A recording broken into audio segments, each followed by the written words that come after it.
The kingdom is made of linoleum and the scent of overcooked green beans. Its borders are the hydrangea bushes that line the property. At its throne is a worn brown leather armchair in the common room. For 3 years I have been a quiet citizen of this little nation, Sunset Gardens. I pay my taxes in patience, follow the laws of routine, and keep my head down. At 78, ambition is a forgotten country, and peace is the only currency that matters. I found a strange sort of peace here. My room is small, a capsule of a life once lived. The bed is narrow, the closet holds a ghost's wardrobe of simple clothes, and the window looks out onto a bird feeder that the groundskeeper, a kind young man named Carlos, keeps filled. The warmth isn't just in the radiators, it's in Doris's smile when she hands me my morning medication, in the way Frank always saves me a seat at the puzzle table, and the soft, confused kindness of Mary, who sometimes calls me George and offers me a butterscotch candy from a seemingly endless supply in her pocket. This fragile peace has a name, and it is Leonard. He is 81, a former lawyer, and he carries the air of a man who still believes the world should tremble at his pronouncements. He didn't just arrive at Sunset Gardens, he invaded it. I remember the first time I saw him. It was in the dining hall. He stood at the entrance, not looking for a seat, but surveying, his cold blue eyes cataloging us, the subjects of his new diminished domain. He was tall, with a spine that refused to bow to age, and hands that were still large and capable, always gesturing as if conducting an invisible orchestra of his own importance. The lighting in this place is abysmal. It's like a morgue with wallpaper. That was Leonard. Every observation was a critique. Every interaction a potential deposition. He bullied the staff, not with shouting, but with a corrosive, precise condescension that could strip a person of their dignity layer by layer. He mocked the other residents, their tremors, their forgetfulness, their simple pleasures. He would interrupt a lively game of rummy to correct the scoring, his voice a dry, rasping saw cutting through our fun. He held court in the common room, holding forth on politics, the law, and his own glorious past, a past where he broke men twice as sharp as any of you lot. I let it slide. We all did. What was the alternative? At our age, conflict is a luxury we can no longer afford. Our energy is a finite resource to be spent on remembering to breathe deeply, on getting through the night without our joints screaming in protest, on holding on to the precious, flickering memories of who we used to be. Confronting Leonard would be like trying to put out a fire with my last precious breaths. So we endured. We became a society of appeasers, hoping the tyrant would be satisfied with our quiet submission. Then he targeted Mary. Mary is a wisp of a woman, with hair like dandelion fluff and eyes that hold a gentle, perpetual confusion. Her memory is a book with half its pages torn out, but her heart is intact. Her husband, George, has been gone for 10 years, but she carries him with her in the form of a small, white porcelain cat figurine.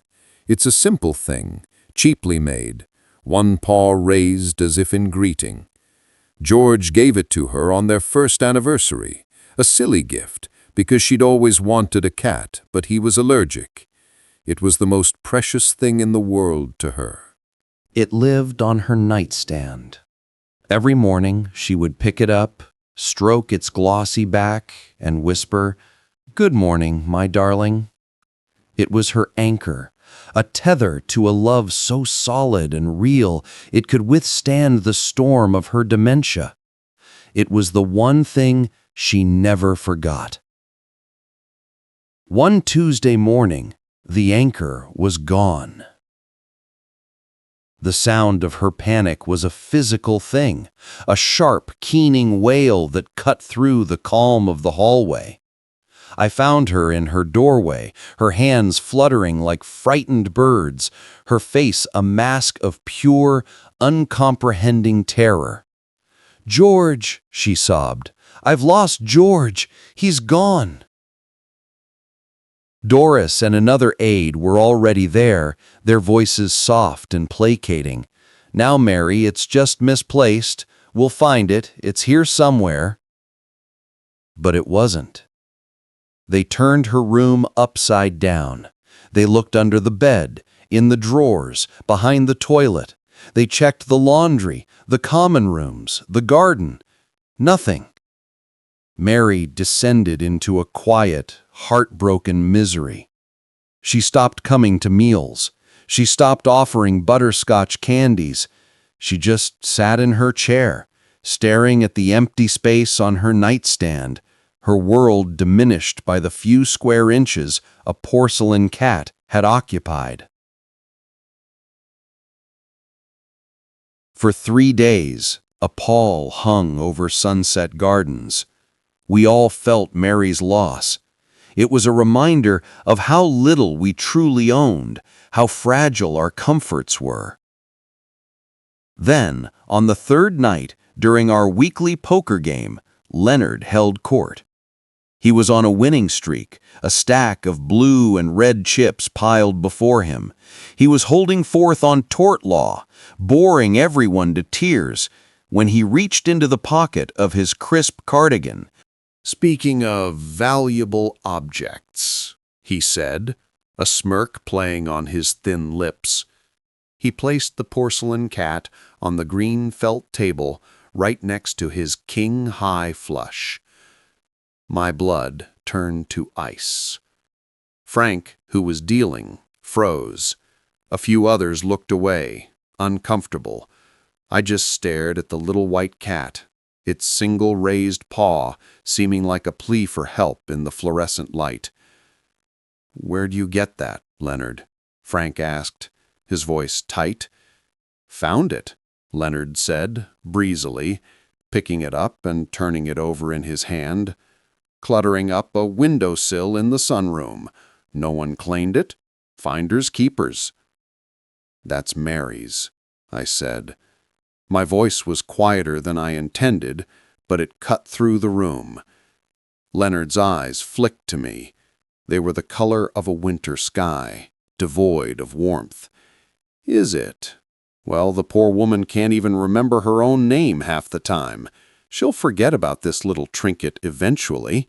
It's a mercy, really. One less thing for her to lose." He said it with such absolute, unshakable conviction. She'll forget eventually. In that moment, I didn't just see a bully. I saw a man who fundamentally believed that anything he could not understand the value of was worthless. He saw Mary's love not as a sacred anchor, but as a cognitive error. He saw her grief as a temporary glitch. He saw the entire world and every person in it as existing for his convenience or his contempt. Something in me didn't just snap. It shattered. It was a quiet, internal detonation, a fundamental realignment of my soul. The appeaser was dead. In his place was something colder, harder, and infinitely more patient. I didn't say another word. I folded my hand, a decent pair of jacks, and stood up. "Leaving so soon, Leonard?" asked, his smirk widening. "Can't stand the competition." I looked at him, and for the first time, I didn't see a king. I saw a target. I saw a man who had, in his arrogance, left his flank completely undefended. "No, Leonard," I said, my voice even. "I just remembered I have some reading to do." The revenge would not be loud. It would not be a scene in the dining hall or a shouting match in the corridor. Those were his weapons. He thrived on public conflict, on dominating the audible space. My weapon would be silence. My battlefield would be the shadows he thought were empty. My strategy would be the one thing he would never expect from a man like me. Meticulous, documented, and utterly ruthless. Patience. The king had enjoyed his reign. It was time for a revolution. My name is Arthur. Before sunset gardens, before the quiet and the linoleum, I was a cartographer. Not of mountains and rivers, but of the hidden veins of the city, sewer systems, electrical grids, fiber optic networks. My life's work was in understanding the unseen structures that hold a civilization together. I mapped the pathways that others took for granted. Now, I would map the downfall of a petty tyrant. The first phase was intelligence. I became a ghost in the machinery of Sunset Gardens, my eyes and ears sharpened to a fine point. Leonard was a creature of habit, and I learned his routines with the precision of a tracker. Every Thursday, like clockwork, at 10 a.m., he would sequester himself in the small library to use the communal computer. He'd type with two stiff, pecking fingers, his back to the door. I took to reading the large print editions of historical biographies in the armchair behind him, my book a shield, my ears tuned to the low, murmured monologue he could never quite suppress. "No, the documents are in the top drawer, Susan. Yes, I'm sure. Don't question me, just have Henderson look at them. No, this facility is adequate for now. The board understands my contributions." It was always to his daughter, Susan. The conversations were a masterclass in condescension. He was managing his remaining affairs, and it was clear his relationship with her was as transactional as everything else in his life. But the key piece of information was his reverence for the board. He donated a significant sum years ago during the home's renovation.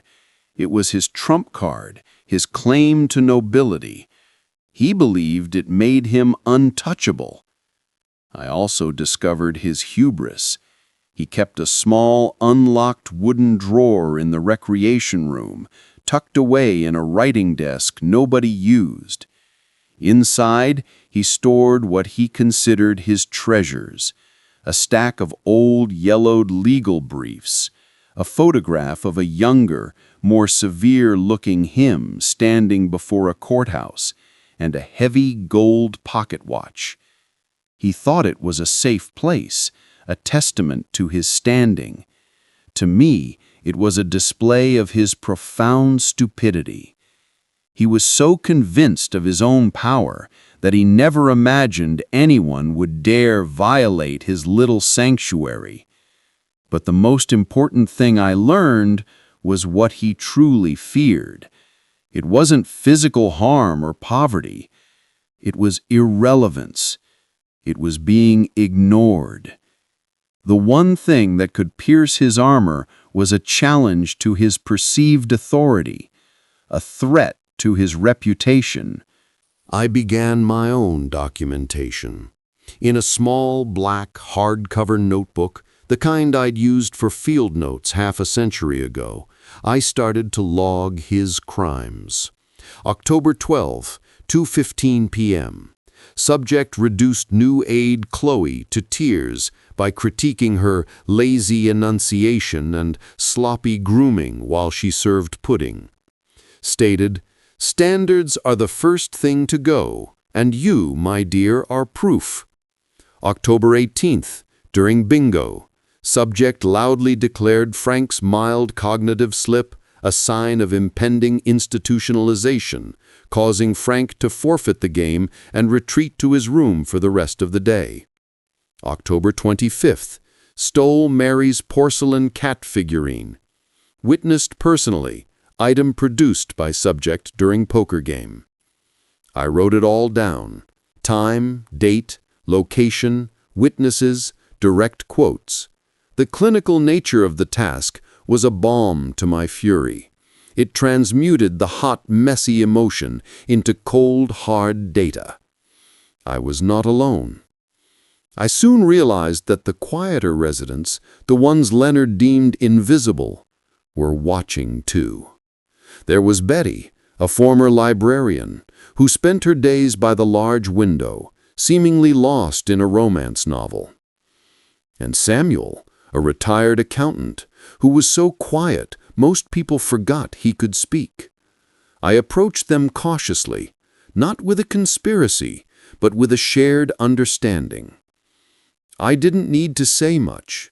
One afternoon, as Leonard berated a cook about the salinity of the soup, I caught Betty's eye. She gave a tiny, almost imperceptible nod. Later, she slipped me a folded piece of paper. In a neat, cursive script, it detailed an incident from the previous week, where Leonard had mocked Samuel's trembling hands, asking if he was conducting a private séance during checkers. Samuel himself provided a ledger of every time Leonard had borrowed a newspaper and never returned it, and every condescending comment about his late wife. It was a small, pathetic list of grievances, but to Samuel they were monumental wounds.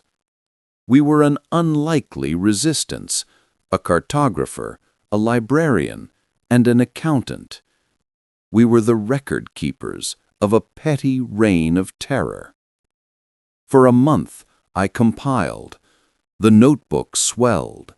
I transcribed witness statements, cross-referenced dates, and even, one day when the rec room was empty, used the disposable camera I'd had Carlos buy for me to take a quick, surreptitious photograph of the contents of Leonard's drawer. The watch, the papers, the photo. Evidence of his complacency. The final document was 17 pages long. I typed it on the library computer on a Wednesday, when Leonard was at his weekly physiotherapy session. I used a simple 12-point font. The title was as dry as dust. Documented behavioral incidents concerning Leonard S., room 214. It was a thing of beauty. It began with a summary, then a chronological log, then appended witness statements. It included the photograph of Mary's cat on the poker table, which I'd managed to snap with a shaking hand that night. It was irrefutable. It was professional. It was, in its own way, a work of art. I printed 2 copies.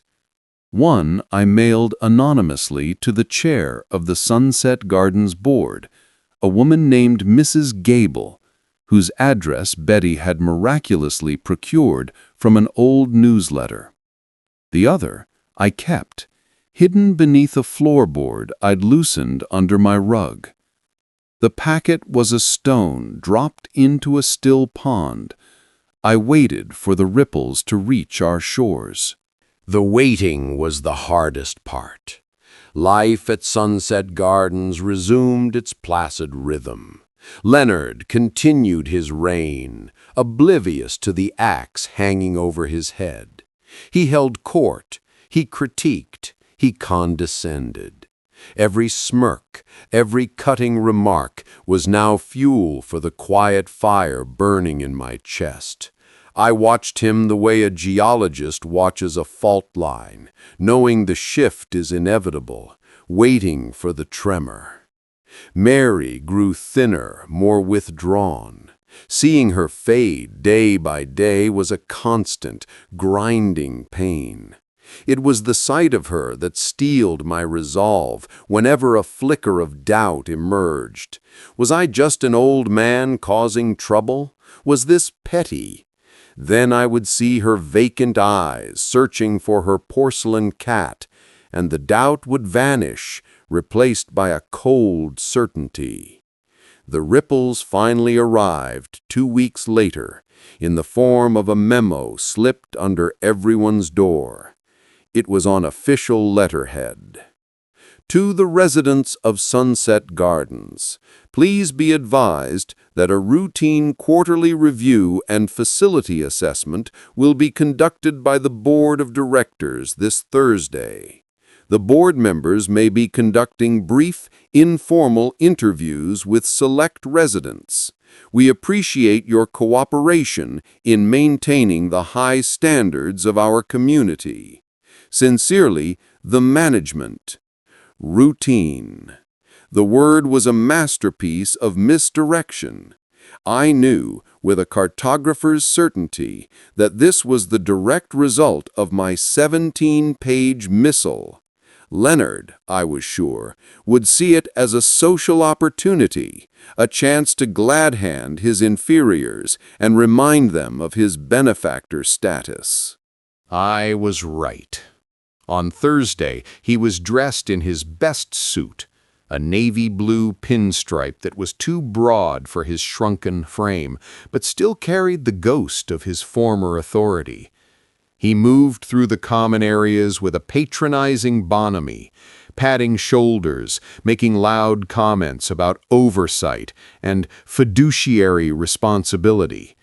He was a king preparing to receive his loyal ministers.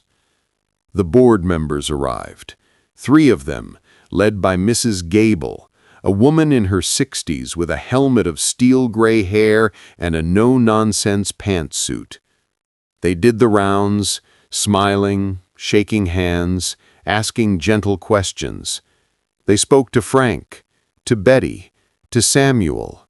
They spent a long time with Doris, the head aide, whose face was a carefully neutral mask. Then Mrs. Gable approached Leonard.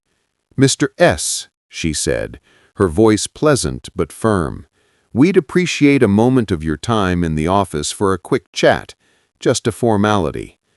Leonard puffed out his chest. "Of course, Eleanor, always happy to consult with the board. I have several notes on this quarter's operations." He shot a triumphant look around the room, a look that said, "You see?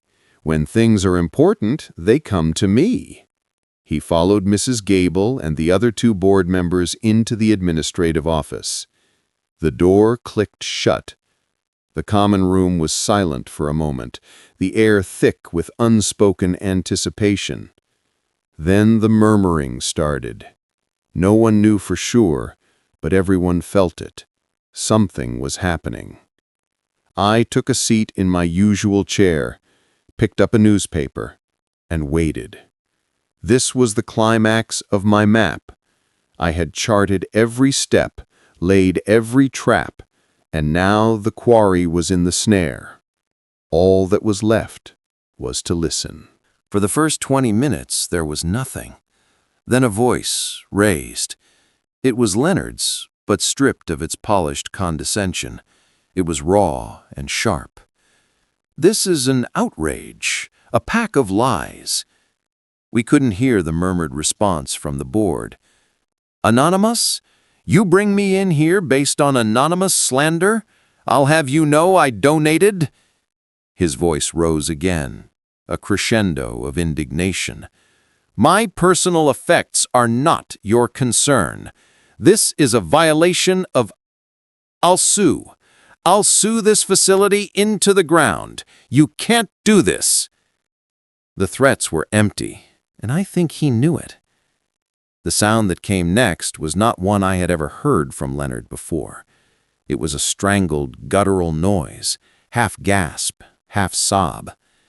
It was the sound of a man watching his entire constructed reality crumble to dust. The mighty Leonard, the breaker of men, had been broken not by a rival, but by a sheaf of papers. The door to the office opened. Leonard emerged. He didn't walk out with his usual ramrod stiffness. He stumbled out. His face was the color of old parchment, his hands trembling violently. The suit that had once signified power now just hung on him, a shroud. He looked old, truly, devastatingly old. He didn't look at any of us. His eyes were fixed on some point on the floor in front of him, a man seeing his own ruin. He shuffled towards the elevator, a broken king leaving the field of his final battle. The news trickled out through Doris that evening. The board had presented him with an ultimatum. He could accept an immediate, assisted transfer to a different facility, a stricter, less luxurious place across the state, or he could stay at Sunset Gardens. But if he stayed, he would lose all access to community privileges. No group meals, no common rooms, no library, no organized activities. He would be a ghost in the machine, permitted to exist, but not to participate. His kingdom had voted to exile him, and the only other option was to become a prisoner within its walls. He chose to stay. His pride couldn't bear the thought of being forcibly removed. It was the more profound punishment. The next morning, Doris appeared at Mary's side during breakfast. She knelt down and gently placed the small white porcelain cat on the table next to Mary's oatmeal. Mary's hands, which had been lying limp in her lap, slowly rose. She picked up the figurine, her fingers tracing its familiar curves. She didn't cry out. She didn't even smile. A deep, profound peace settled over her features. She brought the cat to her chest, holding it close, and whispered, "There you are, my darling. I knew you'd come back." It was the only eulogy the king would get. Leonard's fall was not met with celebration. There was no cheering, no gloating.